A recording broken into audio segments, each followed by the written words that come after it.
안녕하세요, 시온TV입니다. 일본이 점점 궁지에 몰리고 있습니다. 한국에 대해 명확한 이유도 없이 수출 규제를 감행했다가 사태 수습이 안 되는 모양새인데요. 5일 일본의 참의원인 고니시 히로유키는 여태껏 일본이 주장해온 것과는 정반대의 주장을 펼쳤습니다. 한국의 안보 문제 때문이 아니라 일본 기업들의 관리 부실로 인한 것이라고 실토한 것이죠. 그러면서 경산성 담당자에게 이 내용들을 확인했으며 확실하다라고 복수로 말했습니다. 왜 그랬을까요? 수출 규제가 시작된 지 2달이 넘어가는 시점에서야 이런 발언을 하는 이유는 무엇일까요? 그것도 한 번도 이런 발언을 한 적이 없는 참의원이 말입니다. 그 속에 분명한 의도가 있어 보입니다. 먼저 현재 상황을 한번 살펴보겠습니다. 한국인들은 일본 제품 불매운동은 기본이고 일본 여행도 가지 않는 것으로 매우 큰 영향을 끼치고 있는 상황입니다. 일본의 한 매체는 한국인들의 여행 움직임이 일본 경제에 명암을 가두고 있다라고 평가했으며 일본 우익의 산케이 신문은 한국인 관광객이 절반으로 줄면 3조 3천억 원의 손실이 발생한다고 예상했습니다. 며칠 전 경제동호회 간사가 한국 여행객 없어도 미미한 정도의 영향이다라는 말은 사실이 아니었습니다.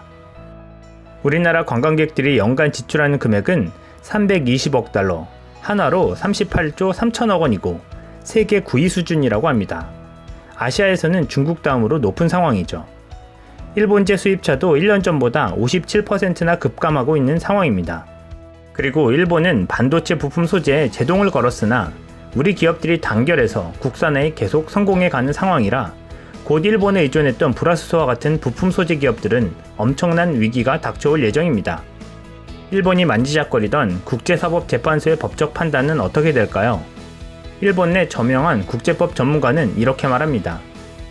한국 대법원에서 인정한 반인도적 불법 행위로 인한 강제징용 피해자들의 개인 위자료 청구권이 합당하다는 판결을 얻을 수 있을 것으로 본다라고 말이죠. 이에 대한 근거로는 인권에 대한 국제적인 규범 환경이 변하고 있다는 것이었습니다. 한편 도쿄올림픽 조직위원회에서 대회 중 우길기 사용을 허가한다는 발표가 나오자 가장 먼저 한국이 발끈한 뒤로 중국도 이에 가세하고 있습니다. 일본은 과거를 반성해야 한다는 목소리가 중국에서도 거세지고 있는 것이죠.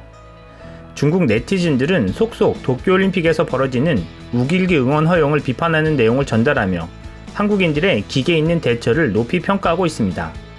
전범기인 우길기를 퇴치하는데 아시아의 다른 국가들도 더 참여할 것으로 예상되고 있습니다. 이런 상황 속에서 일본의 참의원이 경산성 간부에게 확인한 내용이라며 이런 발언들을 했다는 것은 일본이 패배를 인정하고 나오는 출구 전략으로 보입니다. 일본이 지금이라도 한국을 잡지 못하면 일본이 파국으로 치달을 것을 걱정하는 분위기에서 나온 행동이라는 것입니다. 그런데 때는 이미 늦은 것 같습니다.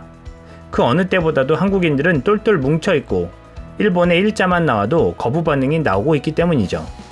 다시 말하면 일본이 자신들의 잘못을 인정한다 해도 한국인들은 이미 탈일본화에 불을 붙인 상황이라 남녀노소할 것 없이 전 국민이 똘똘 뭉쳐 일본의 못된 버릇을 고치겠다는 결의에 차 있습니다. 그리고 차분하고 냉정하게 대처해 나가는 중이죠. 일본은 국제사회 여론도 열세에 있고 방사능 오염에 대한 네거티브 캠페인이 작용하고 있어 그야말로 벼랑 끝에 몰린 상황입니다. 결국 한국이 모든 면에서 일본을 압도하고 있는 상황이 되었습니다. 한국인의 승리가 현실화되고 있습니다. 아베의 꼼수로 시작된 이번 사태에 한국인들이 정도를 걸어가며 만들어낸 결과입니다. 역사를 잊은 민족에게 미래는 없다. 이상 시온TV였습니다.